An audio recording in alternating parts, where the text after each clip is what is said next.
Bismillahirrahmanirrahim. Assalamualaikum warahmatullahi wabarakatuh. Alhamdulillahirabbil alamin. Wassalatu wassalamu ala asyrafil anbiya'i wal mursalin sayyidina Muhammadin wa ala alihi wa sahbihi ajma'in. Amma ba'd.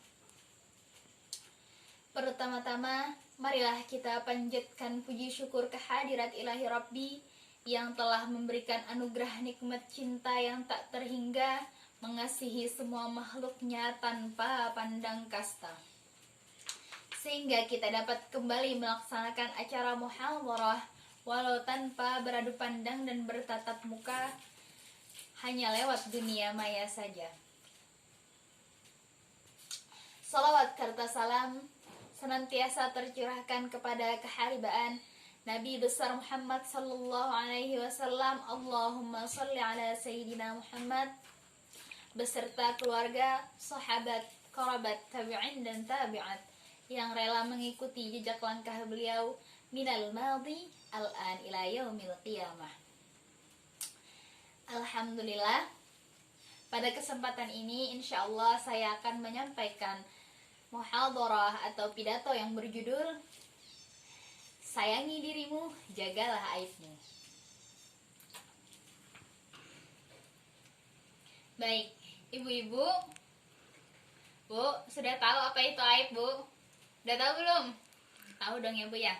Jadi aib itu adalah suatu kejelekan atau keburukan pada diri seseorang yang bila diceritakan maka akan membuat orang tersebut menjadi apa ibu?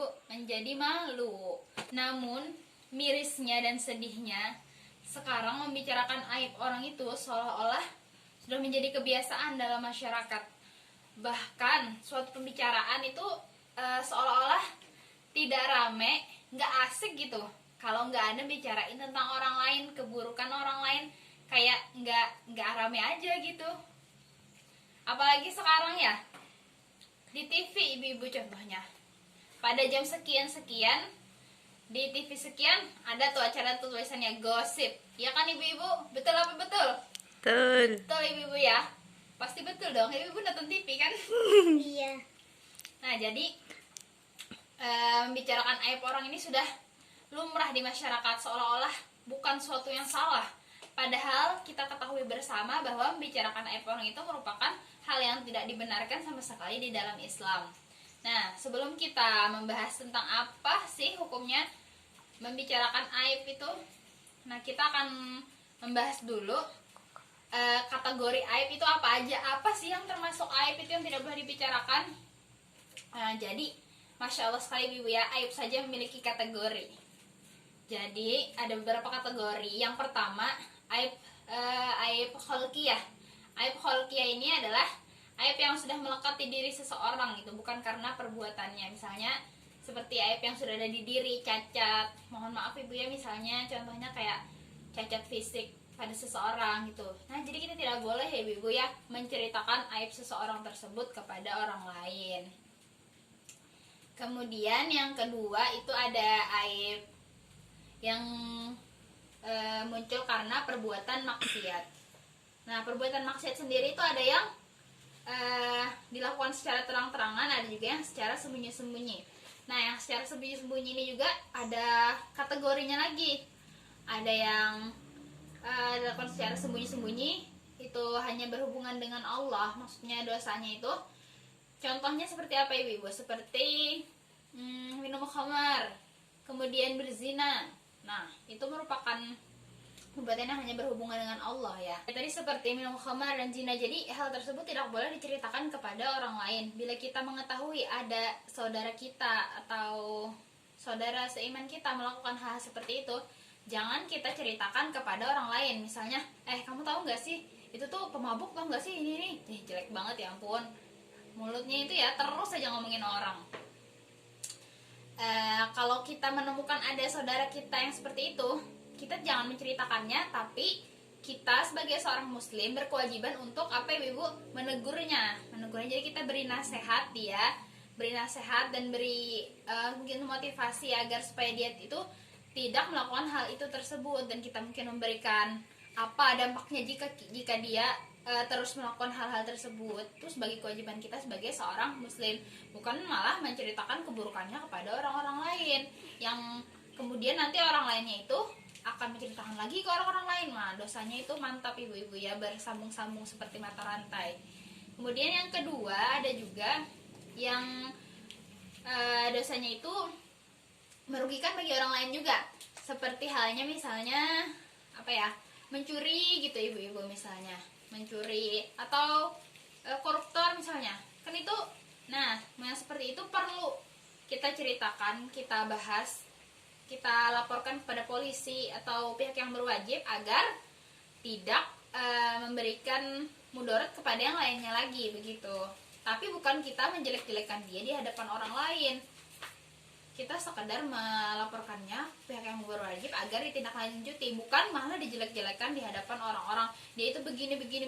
Nah, bukan. Sedangkan hukum kita menggibah atau membicarakan orang lain itu dalilnya terdapat di dalam surah Al-Hujurat ayat 12 yang berarti, wahai orang-orang yang beriman, jauhilah daripada kamu berprasangka, karena sebagian prasangka itu adalah dosa, dan janganlah kamu mencari-cari kesalahan dan aib saudaramu. Apakah kamu suka memakan daging saudaramu yang telah mati? Sungguhlah kamu akan jijik. Dan bertakwalah kepada Allah, karena Allah Maha penerima taubat dan Maha pemurah. Nah, jadi di sini disebutkan di ayat ini bahwa orang yang menceritakan aib saudaranya itu seperti orang yang memakan bangkai saudaranya. Tidak mungkin kita memakan bangkai saudara kita. Jangankan bangkai manusia ibu-ibu ya, bangkai ayam aja kita tidak mau memakannya gitu, apalagi bangkai manusia, apalagi itu saudara kita ibu-ibu. Dalam hadis pun Rasulullah SAW menjelaskan, ya ma'asyara man amana bilisanihi walam yadukhulil iman qalbahu, la taghtabu al-muslimina wa la tattabi'u awratihim, fa innahu man ittaba'a awratahum yattabi'ullah awratahu wa man yattabi'ullah awratahu yafdahu fi baitihi. Wahai orang yang beriman dengan hatinya tetapi astagfirullahaladzim, iman dengan lidahnya tetapi tidak beriman dengan hatinya, janganlah kamu la tagtabu, jangan menggibah, jangan membicarakan orang-orang muslim. Apa yang jangan dibicarakan? La tattabi'u auratihim, jangan bicarakan aurat atau aib mereka. Karena sesungguhnya orang yang membicarakan aib orang atau mengintip aib orang, yattabi'ullah auratahu, Allah akan mengintip, membuka aibnya juga. Dan barang siapa yang Allah telah buka aibnya, Allah akan benar-benar membuka walaupun tersimpan di lubang kendaraan. Hadis riwayat Tirmizi. Nah, tadi kita sudah membahas tentang membuka aib orang. Lalu bagaimana kalau kita membuka aib kita sendiri kepada orang lain? Boleh apa tidak ibu-ibu? Tidak. Boleh apa tidak? Tidak. Baik, jadi kita membuka aib kita sendiri kepada orang, tentu saja kita malu ya ibu-ibu ya. Sejatinya sebenarnya dalam diri kita pasti kita merasa malu. Nah, tentu saja tidak boleh. Nah, lalu bagaimana dalam Islam? Apakah boleh? Jadi dalam Islam sendiri ya disebutkan bahwa membuka aib diri sendiri itu tidak boleh sama sekali. Nah, dalam hadis disebutkan Rasulullah SAW melarang orang yang membuka aibnya sendiri. Bunyi hadisnya Bismillahirrahmanirrahim. Dari sami'atu Abu Hurairah radhiyallahu anhu, sami'atu Rasulullah sallallahu alaihi wasallam qala, kullu ummati mu'afa, setiap umatku mu'afa, dalam keadaan dimaafkan, illa al-mujahirin, kecuali orang-orang yang terang-terangan apa? Terang-terangan membuka aib mereka sendiri. Wa inna mina al-mujaharati, dan termasuk orang-orang yang terang-terangan, ayya'mal rajulu billaili amalan, seseorang melakukan perbuatan maksiat di sini ya pada malam hari, tsumma yusbih wa qad satarahullah yaqulu fa'altu al-bariha astagfirullah amiltu al-barihah kaza wa kaza, aku telah melakukan malam tadi kaza wa kaza, seperti ini dan seperti ini. Wa qad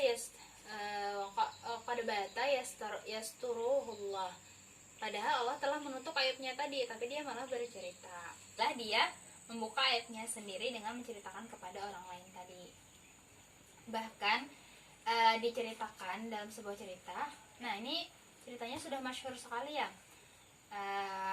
Bahwa Rasulullah tuh pernah didatangi oleh seorang laki-laki yang mengaku pernah berzina. Katanya, ya Rasulullah, sungguh aku telah berzina. Kemudian apa yang dilakukan oleh Rasulullah? Rasulullah tidak menoleh dan tidak mengherani, bahasanya tidak menggubris orang tersebut. Sampai orang tersebut bilang lagi, ya Rasulullah, sungguh aku telah berzina.